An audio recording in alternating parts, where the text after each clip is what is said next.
The Dunlop MSA British Touring Car Championship is back, bigger and better than ever before.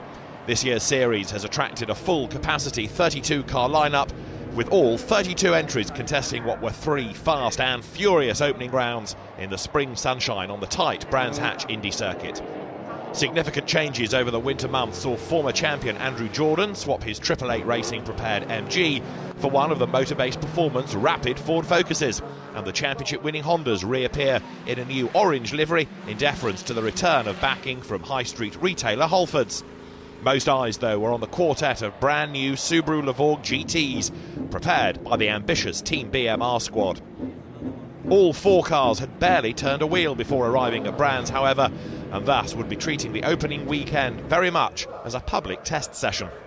The BTCC is nothing if not unpredictable, and it was dark horse Tom Ingram who grabbed a surprise pole position for what was a typically breathless opening encounter.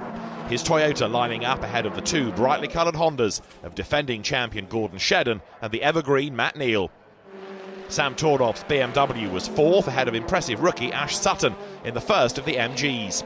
Further back, Colin Turkington underlined some of the Subaru's potential by qualifying in 11th spot, but with less than a second covering the top 22, fierce battles were guaranteed throughout the packed grid. As the lights went out, Ingram made the perfect getaway with the 2 racy Civic Type Rs in hot pursuit. While the top 3 made their escape, there was frenetic action aplenty in their wake. The fast-starting Rob Collard went shoulder to shoulder with teammate Tordoff's BMW. Motorbase pair Jordan and Matt Jackson were also getting to know each other a little more closely as they exchanged paint on the blast past the pits. Then Alex Martin's Focus spun wildly into the barriers after taking avoiding action to miss Hunter Abbott's gyrating Chevrolet. Back at the front, Shedden was tapping the Toyota's rear bumper, but that was as close as the Scot got.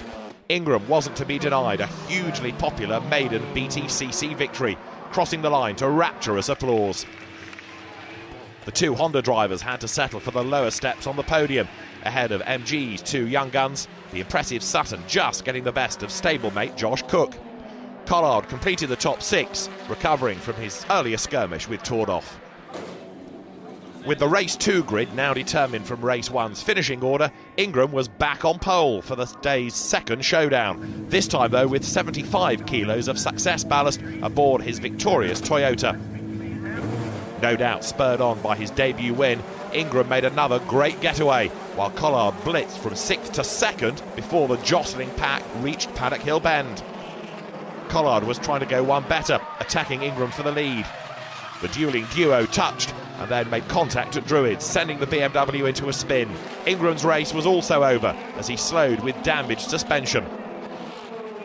So it was Shedden and Neal who inherited the top 2 positions, sailing on to give Honda its first 1-2 finish of the campaign.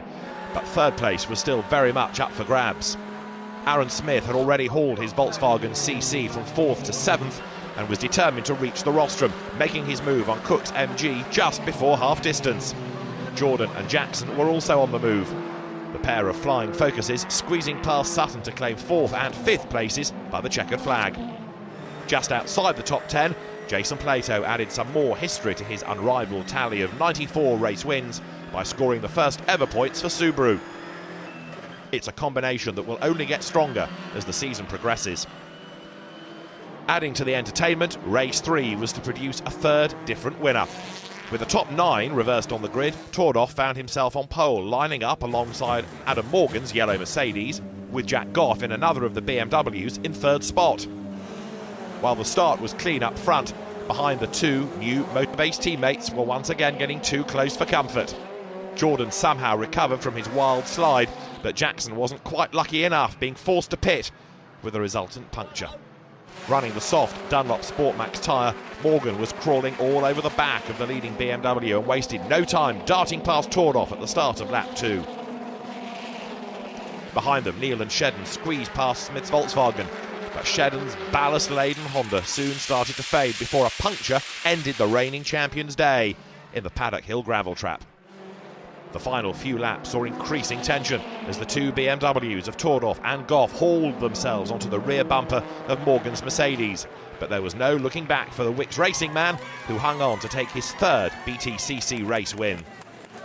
Although Neil was pipped at the post for 4th as the recovering Jordan dragged his focus alongside on the blast to the finishing line, a trio of top 5 finishes means the Honda vet leads the title race after the first 3 of what are clearly going to be 30 action-packed rounds.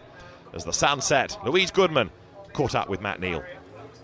Well, Matt, as the dust settles on round 1 of the championship, it's been a good day for you, hasn't it?